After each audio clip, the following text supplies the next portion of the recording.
আজকে আমি খুতবার শুরু দিয়ে একটা আয়াত এবং একটা হাদিস তেলাওয়াত করছিলাম। সে আয়াতের ভিতরে এবং সে হাদিসের ভিতরে আল্লাহ পাক রব্বুল আলামিন মুমিনদের সফলতা, মুমিনদের কাজ কি, যে কাজ করলে আল্লাহ পাক রব্বুল আলামিন মুমিন ব্যক্তিদেরকে জান্নাত দিবেন। আজকে পৃথিবীর বুকে চতুর্দিকে মুসলমান নিপীড়ন, নির্যাতন, জুলুম, অত্যাচার, এগুলা সবগুলা মুসলমানদের উপরে চলতেছে। মুসলমান আজকে সব জায়গাতে মাইর খাচ্ছে, সব জায়গাতেই মুসলমান নিপীড়ন, নির্যাতিত হচ্ছে। এটা আল্লাহ পাক রব্বুল আলামিন আল্লাহর হাবিব রাসূল পাক সাল্লাল্লাহু আলাইহি ওয়াসাল্লামের মাধ্যমে, আল্লাহর হাবিব রাসূল পাক সাল্লাল্লাহু আলাইহি ওয়াসাল্লাম ভবিষ্যৎবাণী কি হবে, কখন কি আসবে, এগুলা সব কিছু আল্লাহ পাক রব্বুল আলামিন আল্লাহর হাবিব রাসূল পাক সাল্লাল্লাহু আলাইহি ওয়াসাল্লামের মাধ্যমে আল্লাহর হাবিব উম্মতদেরকে জানাইয়া দিয়েছেন। যারা মুমিন হবেন, যারা মুসলমান হবেন, যারা এক আল্লাহ পাক রব্বুল আলামিনকে এক বলে স্বীকার করবেন, সমস্ত নবী রাসূলদেরকে বিশ্বাস করবে, ওই সমস্ত ব্যক্তিদের ভবিষ্যৎবাণীটা কি হবে। এই কারণেই আল্লাহর হাবিব রাসূল পাক সাল্লাল্লাহু আলাইহি ওয়াসাল্লাম ভবিষ্যৎবাণী বলে গেছেন। আমরা আজকে বর্তমান সময়ে যতটুকু আমরা দেখতেছি মুসলমানদের উপরে নিপীড়ন, নির্যাতন চলতেছে, তার ভিতরে সবচেয়ে বেশি চলতেছে হলো ফিলিস্তিনের মুসলমানদের উপরে, ইন্ডিয়ার মুসলমানদের উপরে, মায়ানমারের মুসলমানদের উপরে, আরও বিভিন্ন জায়গাতে মুসলমানদের উপরে নিপীড়ন, নির্যাতন, হত্যা, খুন, যত কিছু আছে সমস্ত কিছু চলতেছে।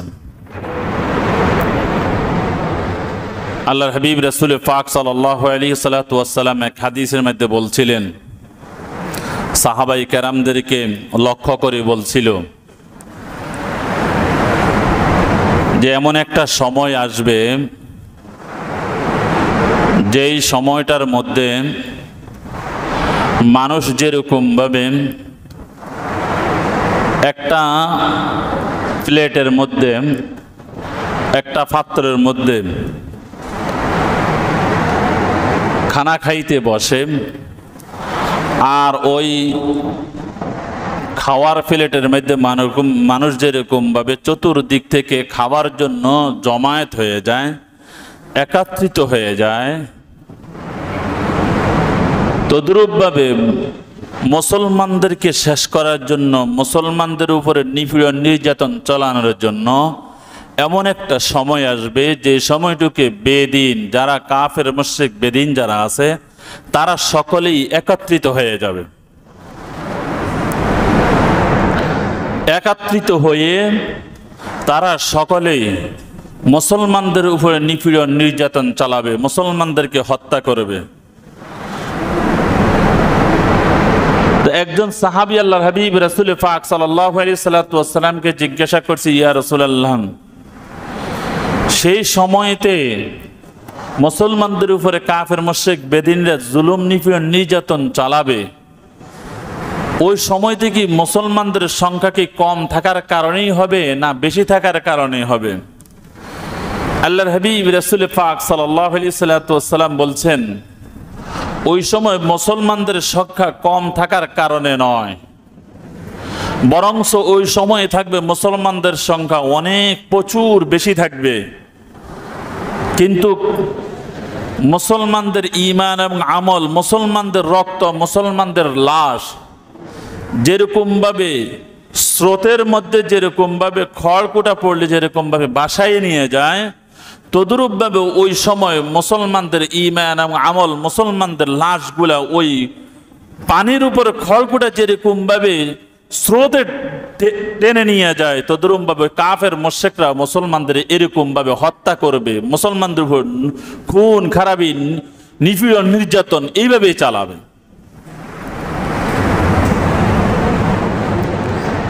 তখন সাহাবী জিজ্ঞাসা করছিলেন, এরকম কেন মুসলমানদের হবে? তখন আল্লাহর হাবিব রাসূল পাক সাল্লাল্লাহু আলাইহি ওয়াসাল্লাম বলছেন, মুসলমানদের এই অবস্থাটা তখনই হবে যখন মুসলমানদের ভিতরে দুনিয়াবি লোভ, লালসা যখন আল্লাহ বিমুখ হয়ে যাবে, ওই সমস্ত ব্যক্তিদের উপরে আল্লাহ পাক রব্বুল আলামিন ওই কাফের মুশরিক বেদিনদেরকে চাপাইয়ে দিবেন আর তাদেরকে এরকম ভাবে হত্যা করবে, নিপীড়ন, নির্যাতন চালাবে। মুসলমানদের রক্ত যেরকম ভাবে ওই স্রোতের উপরে খড়কুটা বেসে চলে যায়, মুসলমানদের রক্ত এরকম ভাবে স্রোতের মাধ্যমে বেসে যাবে।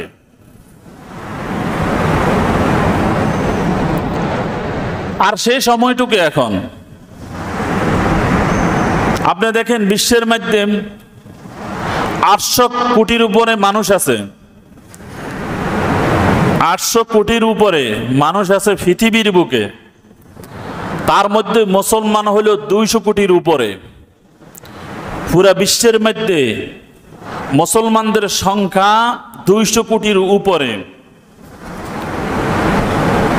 আর পুরা বিশ্বের মধ্যে ইহুদি সম্প্রদায়, ইহুদি গোষ্ঠী, এ আজাবি গজবি গোষ্ঠী, এরা হলো মাত্র 1.5 হইতে 2 কোটি, এর উপরে নয়।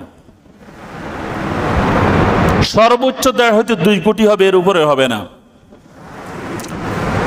কিন্তু এদের সাথে দেখেন মুসলমান ব্যতীত আর সমস্ত বেদিন যারা আছে সকলে ওই ইহুদির সাথে একজোট বেঁধে ফেলছে। যে কথাটা আল্লাহর হাবিব রাসূল পাক সাল্লাল্লাহু আলাইহি ওয়াসাল্লাম বলছেন, ভবিষ্যৎবাণী দিয়ে গেছেন যে পাত্রের মধ্যে যেরকম ভাবে খাদ্য সংগ্রহ করার জন্য, খাদ্য খাওয়ার জন্য মানুষ যেরকম ভাবে জমায়েত হয়ে যায়, ওই কাফের মুশরিক বেদিনরা মুসলমানদের বিপক্ষে সকলে একত্রিত হয়ে যাবে। আর ওই সময়টুকু এখনই চলতেছে, এই সময়টা এখনই কি চলতেছে। 1 নাম্বার দেখেন, মুসলমানদের উপরে নিপীড়ন, নির্যাতন চালানো, মুসলমানদের উপরে নিপীড়ন, নির্যাতন, এই হত্যার কাজগুলো চলতেছে একমাত্র আমাদের নিজেদের কারণে। আমরা দুনিয়া মুখ হয়ে গেছি, আখিরাতে বিমুখ হয়ে গেলাম, যার কারণে আল্লাহ পাক রব্বুল আলামিন এই জুলুম, নিপীড়ন, নির্যাতন, যত কিছু হত্যা, সমস্ত কিছু আল্লাহ পাক রব্বুল আলামিন আমাদের উপরে চাপাইয়ে দিছে। বিশ্বের মধ্যে প্রায় 56 দেশ আছে যারা মুসলিম রাষ্ট্র। এই মুসলিম রাষ্ট্রগুলো এখনো সম্পূর্ণ নীরব, নীরবতা, নিস্তব্ধ তারা পালন করতেছে, নীরবতা পালন করতেছে। ফিলিস্তিনে এত শিশু নির্যাতন, এত শিশু হত্যা, নারী হত্যা, পুরুষ হত্যা, যুবক হত্যা, যত কিছু আছে সমস্ত কিছু করতেছে। অথচ আমরা মুসলমানেরা সেটার কোনো প্রতিবাদও করি না, কখনো আমাদের মাথা ব্যথাও হয় না। অথচ আল্লাহর হাবিব রাসূল পাক সাল্লাল্লাহু আলাইহি ওয়াসাল্লাম বলছেন, আল মুসলিমুনা কারাজুলিন ওয়াহিদিন,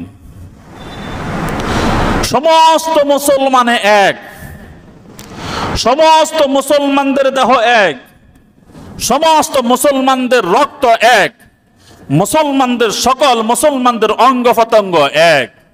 সেই ঘোষণা আল্লাহর হাবিব রাসূল পাক সাল্লাল্লাহু আলাইহি ওয়াসাল্লাম দিয়ে গেছেন। ইস্তাকা আইনুহু ইস্তাকা কুল্লুহু, ইস্তাকা রাসুহু ইস্তাকা কুল্লুহু। আল্লাহর হাবিব রাসূল পাক সাল্লাল্লাহু আলাইহি ওয়াসাল্লাম বলছেন, মানুষের চোখে যেরকম ব্যথা করলে পুরাটা দেহ অনুভব হয়, একটা অঙ্গতে যদি ব্যথা হয় প্রতিটা অঙ্গ অনুভব করেন, মাথাতে ব্যথা হলে পুরাটা অঙ্গ পতঙ্গ অনুভব করে। তদ্রূপভাবে মুসলমানরা এক, কোথায় যদি মুসলমানদের উপরে নিপীড়ন, নির্যাতন চালানো হয়, মুসলমানদেরকে যদি হত্যা করা হয়, নিরপরাধ কোনো মুসলমানদের উপরে যদি কোনো জুলুম চালানো হয়, কোন মুসলমানদেরকে যদি হত্যা করা হয়, তাহলে সকলে ঐক্যবদ্ধভাবে যেরকম ভাবে একজনের উপর আঘাত করলে পুরোটা মুসলিম জাতির সেই অনুভব করা দরকার। আমরা মুসলমান করিয়েন না। ধীরে ধীরে কাফের মুশরিক বেদিনীরা এক রাষ্ট্র করে মুসলিম রাষ্ট্রগুলো এক এক করে ধরতেছে, তাও মুসলমানদেরকে হাত করে ধরতেছে। ইরাকে হামলা করলে মুসলমানদেরকে হাত করে, মুসলমানদেরকে কি করে? হাত করে। বারবার মুসলমানদের উপর নিপীড়ন নির্যাতন চালানো হচ্ছে, সমস্ত মুসলমানরাই নীরব ছিল, মুসলমানদেরকে হাত করে। ইন্ডিয়ার মুসলমানদের উপরে নিপীড়ন নির্যাতন চলতেছে, সমস্ত কিছু মুসলমানদেরকে হাত করে। ফিলিস্তিনের মুসলমানদের উপরে এরকম নিপীড়ন নির্যাতন চলতেছে, হত্যা চলতেছে, খুন খারাপি চলতেছে, সমস্ত কিছু মুসলিম রাষ্ট্রগুলোকে হাত করেই করতেছে। যার কারণে আজকে মুসলিম রাষ্ট্রগুলো যদি ঐক্যবদ্ধভাবে যদি একটা আওয়াজ তুলতো, তাহলে ওই কাফের মুশরিক বেদিনরা তারা নিস্তব্ধ হয়ে যেত। মুসলমান ঐক্য নাম আপনি দেখেন, সৌদি আরব বলেন, কাতার বলেন, বাহরাইন বলেন, কুয়েত বলেন, দুবাই বলেন, এই রাষ্ট্রগুলো যেগুলো আছে, এই রাষ্ট্রগুলো যদি ঐক্য হয়ে যায়, মুসলিম রাষ্ট্র পুরো বিশ্বের মধ্যে 56টা রাষ্ট্র আছে, এই রাষ্ট্রগুলো যদি সকলে যদি এক হয়ে যায়, কাফের মুশরিক কখনো তারা মুসলমানদের উপরে নিপীড়ন নির্যাতন চালাইতে পারে না। মুসলমানদের এক রাষ্ট্রের আওয়াজে, ইরানের এক আওয়াজে, এক রাষ্ট্রের আওয়াজে যুক্তরাষ্ট্র পর্যন্ত সম্পূর্ণ কম্পন সৃষ্টি হয়ে যায়। তারা আলোচনায় বসতে রাজি, আলোচনা করো। এখন সেই ফিলিস্তিনের উপরে যেরকম ভাবে চালাইতেছে, সামনের দাপ আস্তে আস্তে আস্তে আস্তে হয়তো আসবে হলো ইরানের উপরে, এরপরে আস্তে আস্তে আসবে সৌদি আরব বলেন, কাতার বলেন, ওমান বলেন, বাহরাইন বলেন, কুয়েত বলেন, নেপাল বলেন, যত রাষ্ট্র আছে এই ধীরে ধীরে একটা একটা করেই ধরবে, আর এদেরকে হাত করতেছে। এই কারণেই আল্লাহ পাক রব্বুল আলামিন কোরআনের মধ্যে বলছেন, ইয়া আইয়ুহাল্লাযীনা আমানু হাল আদুল্লুকুম আলা তিজারাতিন তুনজিকুম মিন আযাবিন আলীম। আল্লাহ পাক রব্বুল আলামিন আল্লাহর হাবিব রাসূল পাক সাল্লাল্লাহু আলাইহি সাল্লামকে বলতেছেন, হে আমার হাবিব, আপনি আপনার ওই সমস্ত মুসলমানদেরকে, ওই সমস্ত মুমিন উম্মতদেরকে আপনি জানাইয়ে দেন, ইয়া আইয়ুহাল্লাযীনা আমানু হাল আদুল্লুকুম আলা তিজারাতিন, তাদের কি এমন একটা ব্যবসা আপনাকে কি এবং আপনার সমস্ত উম্মতদেরকে কি আমি এমন একটা ব্যবসা শিক্ষা দিব, যে ব্যবসাটা যদি তাহারা গ্রহণ করে ধরে, তাহলে তারা লাভবান হবে। তারা কি হবে? লাভবান হবে। তুমিনুনা বিল্লাহি ওয়া রাসূলিহি, এক নম্বর ব্যবসা হলো তাহারা আল্লাহ এবং আল্লাহর হাবিব সমস্ত নবী রাসূলদেরকে বিশ্বাস করবে এবং আল্লাহকে এক বলে বিশ্বাস করবে। ওয়া তুজাহিদুনা ফি সাবিলিল্লাহি বিআমওয়ালিকুম ওয়া আনফুসিকুম, এবং যারা তাদের নিজের জান মাল দিয়ে জিহাদ করবে, যুদ্ধ করবে, ওই সমস্ত ব্যক্তিদেরকে বলে দেন তারা যদি এই ব্যবসাটা যদি গ্রহণ করে, তাহলে এই ব্যবসাটাই তারা লাভবান হবে।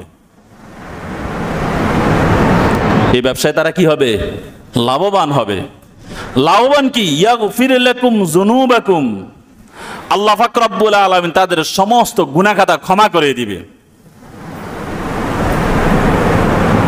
তাদের সমস্ত গুনাহ খাতা কি করে দিবে? ক্ষমা করে দিবে। তাহলে এমন একটা ব্যবসা আল্লাহ পাক রব্বুল আলামিন আমাদেরকে শিক্ষা দিয়েছেন, যে ব্যবসাটা আমরা ধরতে পারিনি। আজকে দেখেন কাফের মুশরিক বেদিনরা এক হয়ে মুসলমানদেরকে কিভাবে কাবু করে রাখছে।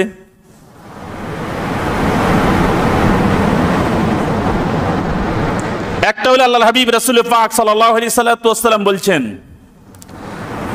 মুসলমানদের মন থেকে ওই সময় যে কথাটা বলছিল, ভবিষ্যৎবাণী দিয়ে গেছে যে মুসলমানদের এই পরিণতিটা হবে, আর এই পরিণতির কারণের ভিতরে একটা কারণ বলছিল, মুসলমানদের অন্তর থেকে আল্লাহর ভয়টা সরে যাবে, দুনিয়ার লোভ লালসা তাদের অন্তরের ভিতরে ঢুকে যাবে। আর যখন আল্লাহর ভয়টা তখন দূরে সরে যাবে, দুনিয়াবি লোভ লালসা যখন তাদের অন্তরের ভিতরে ঢুকে যাবে, তখনই তাদের অবস্থা এরকমই হবে। মুসলমানের সংখ্যা অনেক থাকবে, তারপর মুসলমানদের উপর নিপীড়ন, নির্যাতন, হত্যা এগুলো চলবেই। আপনি দেখেন তারা যুদ্ধ করতেছে, তারা বোমা মারতেছে, তারা অস্ত্র চালাইতেছে, তারা হত্যা করতেছে, কিন্তু কই মানবাধিকার সংস্থা, যে মানবাধিকার তারা বলছে তারা নিজেরাই বানাইছে তাদের নিজের লাভের জন্য। যখন তাদের উপর আক্রমণ হয় তখন তারা সকলেই একসাথে হয়ে যায়, আর মুসলমানদের উপরে যখন আক্রমণ হবে তখন তারা একসাথে হয় না, তখন তারা আর কোনো আওয়াজ করে না, কোনো কথা বলে না। এগুলো করছে তাদের নিজের স্বার্থের জন্য। আর মুসলমানদের থেকে কিভাবে আপনি দেখেন ভয়, আল্লাহর ভয়টা দূরে সরে গেল, দুনিয়াবি লোভ লালসা ঢুকে গেল। দেখেন সৌদি আরব বলেন, দুবাই বলেন, কুয়েত বলেন, কাতার বলেন, নেপাল বলেন, বাহরাইন বলেন, যত রাষ্ট্রগুলো আছে আপনি দেখবেন এই সমস্ত রাষ্ট্রের প্রধানেরা সকলে ওই কাফের মুশরিক বেদিনদের দালালি করে। আমাদের মুসলিম রাষ্ট্রগুলোতে শুধু দুবাইয়ের কথাটাই বলি। আমার এক সাথী দুবাইতে আছে, সে বলল যে দুবাইতে যত গুনার কাজ হয়, অপরাধের কাজ হয়, পাপের কাজ হয়, ইউরোপ কান্ট্রিগুলোতে এর অর্ধেকও হয় না। তাহলে তারা শুধুমাত্র নিজের টাকার জন্য, দুনিয়াবি লোভ লালসার জন্য এই সমস্ত গুনার কাজগুলোকে, অপরাধের কাজগুলোকে, জিনা ব্যভিচার গুলাকে একেবারে অহরহ করে দিছে। কি যে তাদের রাষ্ট্রটা একটু টাকা পয়সাওয়ালা হবে, আর্থিক দিয়ে অনেক উপরে চলে যাবে, আর ওই কাফের মুশরিক বেদিনরা আমাদের দেশগুলোতে আসবে, তাদের যত আনন্দ ফুর্তি আছে সমস্ত আনন্দ ফুর্তিগুলো তারা আমাদের দেশের মধ্যে করবে, আর যত অপরাধ আছে সমস্ত অপরাধের কাজগুলা করবে, আর এই অপরাধের কাজগুলা আর গুনার কাজগুলা করে তারা আমাদেরকে এর বিনিময়ে টাকা দিয়ে যাবে। এর বিনিময়ে কি দিয়ে যাবে? টাকা দিয়ে যাবে। যার কারণে যত গুনার কাজ, অপরাধের কাজ এখন বেশিরভাগ হইতেছে আরব কান্ট্রিগুলোতে। আপনি একটু ঘুরবেন, দেখবেন বেহায়াপনা, জিনা, ব্যভিচার, বেপরদম, যত কিছু আছে সমস্ত কিছু, এগুলা সব কিছু তাদের মাঝে আছে। আর আল্লাহর ভয় বলতে কোন নাম? আল্লাহর ভয় হলো আল্লাহ পাক রব্বুল আলামিন মুসলমানদের উপর জিহাদ ফরজ করছে। জিহাদ ফরজ কেন করছে জানেন? এই জিহাদ ফরজটা এই কারণেই করছে যাতে করে মুসলমানরা জিহাদটাকে গ্রহণ করে নেয়। আর এই জিহাদটাকে যদি তারা গ্রহণ করে নেয় তাহলে ওই কাফের মুশরিক বেদিনরা তখন মুসলমানদের উপর আক্রমণ করতে পারবে না। আক্রমণ করলেই তখনই ওই সমস্ত ব্যক্তিরা কি করবে? মুসলমানরা তাদের জান মাল যত কিছু আছে সমস্ত কিছু নিয়ে তারা নেমে যাবে। তারা মুসলমানরা মরতে রাজি, তাহারা শহীদ হইতে রাজি। ওই কাফের মুশরিক বেদিনদের তো কোনো শহীদে নাই। তাহলে যেই ব্যক্তিরা শহীদ হওয়ার জন্য প্রস্তুত থাকবে ওই সমস্ত ব্যক্তিদেরকে কাফের মুশরিক বেদিনরা ভয় পাবে। কিন্তু আজকে আমাদের দেখেন জিহাদ এই শব্দটাকে ট্যাগ লাগাই মুসলমানদেরকে সন্ত্রাসী সাব্যস্ত করে দেয় ওই কাফের মুশরিক বেদিনীরা। জিহাদটাকে ফরজ আল্লাহর বিধান। আপনি দেখেন মুসলমানদের উপর আক্রমণ, জুলুম, নিপীড়ন, নির্যাতন, হত্যা সমস্ত কিছু চলতেছে, অথচ আমাদের দেশের মধ্যে না যাই হোক জিহাদের সে পরিস্থিতি এখন নাই। কিন্তু যেই দেশগুলাতে হবে, আল্লাহর হাবিব রাসূল পাক সাল্লাল্লাহু আলাইহি সাল্লাম বলছেন কিয়ামত পর্যন্ত একটা দল সারাক্ষণ তারা যুদ্ধ করতে থাকবে। তার ভিতরে এখন ফিলিস্তিনের মুসলমানরা করতেছেন যুদ্ধ করে। এখন যুদ্ধটা শুধুমাত্র কি এক দেশের জন্য ফরজ হয়েছে? একজন মুসলমানের উপরে কি ফরজ হয়েছে? যুদ্ধ যখন ফরজ হয় সকল মুসলমানদের উপরেই ফরজ হয়ে যায়। আপনি দেখেন এই যে ফিলিস্তিনের এখন ইসরায়েল ফিলিস্তিনের যুদ্ধ চলতেছে, আমাদের মুসলিম রাষ্ট্রগুলো সম্পূর্ণ মুসলমানদের মুসলিম রাষ্ট্রের যে সমস্ত বিষয়গুলো আছে এগুলো বন্ধ করে দিয়েছে। এই যে কখন বন্ধ করছে জানেন? যখন ইসলামী স্কলাররা যখন ফতুয়া দিল এখন জিহাদ ফরজ, তখনই সাথে সাথেই বাস বিষয়গুলো বন্ধ করে দিয়েছে। বিষয়গুলো কি করে দিয়েছে? বন্ধ করে দিয়েছে। ফতুয়া যখন জারি হবে, যখন জিহাদ ফরজ হয়ে যাবে, বরংস দরকার মুসলিম রাষ্ট্রগুলা তখন তাদের উপরে কর্তব্য হয়ে যায়, দায়িত্ব হয়ে যায় বিষয়গুলো অহরহ চালু করিয়ে দেওয়া, অথচ বিষয়গুলো বন্ধ করে দিয়েছে। সাধারণ আমাদের মুসলমানরা উমরা করতে যাবে, হজ করতে যাবে, হজের জন্য শুধুমাত্র একটা মাস আমাদের নির্ধারণ করা আছে, সেই ক্ষেত্রে শুধুমাত্র বিষয়গুলো চালু, অথচ উমরা করবে, সেই উমরার লেজগুলো উমরা করতে দিবে না, বিষয়গুলো বন্ধ করে দিল। তাহলে আমাদের মুসলমানদের অবস্থা কোথায় গিয়ে দাঁড়ালো? তাহলে ওই খড়কুটার মতো মুসলমানরা বেঁচে যাবে, মুসলমানদের রক্ত বেঁচে যাবে, মুসলমানদের লাশ বেঁচে যাবে, যেই কথাটা ভবিষ্যৎবাণী আল্লাহর হাবিব রাসূল পাক সাল্লাল্লাহু আলাইহি সাল্লাম দিয়ে গেছে। আর সেই লাশ এখন বেঁচে যাইতেছে ফিলিস্তিনের উপরে, সেই লাশ এখনো বেঁচে যাইতেছে ইন্ডিয়ার উপরে, সেই লাশ এখনো বার্মা বিভিন্ন দেশগুলোতেও চলে যাইতেছে, রক্ত এরকম ভাবে স্রোতের মতো যাইতেছে।